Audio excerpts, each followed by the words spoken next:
guys, mega mega love shout out. Guys, mayroon akong sasabihin sa inyo guys. Si Chuchay, naamoy niya yung tilapia ko. Yung piniprito, yung tilapia piniprito, andito siya oh, andito sa guys oh. Ay Chuchay, antay ka, kain ka isda, kain ka. Ay kain si Chuchay. Okay. Piprito ako ng isda. Alam niyo ba yung isda? Ang isda guys, sa English guys, ay fish. Tapos, sa Tagalog, dug. Ganun yun guys. Diba ano ako? Magginataang tilapia. Tingnan nyo mamaya guys kung paano magluto ng ginataang tilapia. Na-ready ko pa yung mga gulay niya at saka mga sahog-sahog niya. Okay? Wala guys. Naglalay pala ako sa bubo. Hi Chuchay. Hi Kachay. Hi guys.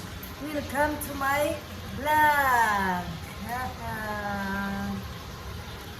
Hindi pwede. Bawal kargahin Chay. Kaya baka mahulugan Chay ng mga buhok-buhok Chay ang ating isda Chay. So guys, yun lang yung sinabi ko. Hindi ko alam kung naiintindihan nyo, no? Practice lang ako mag-vlog guys kasi parang hindi na ako marunong. Kakalimutan ko nga, tagal na ako hindi nag-vlog guys. So, kasi napakita ko na, aray ko, tilapia, nangangaway pa. Okay? Yun lang guys. Yun lang ang aking share sa inyo. Sabihin ka? Hindi sabihin ka? Wala? Hindi ka magsasalita? Ayaw mo? Ayaw mo talaga? Sige, okay lang. Bye lang! Bye guys! Bye-bye Chuchay! Okay, thank you for watching guys. Practice lang yun ha, practice.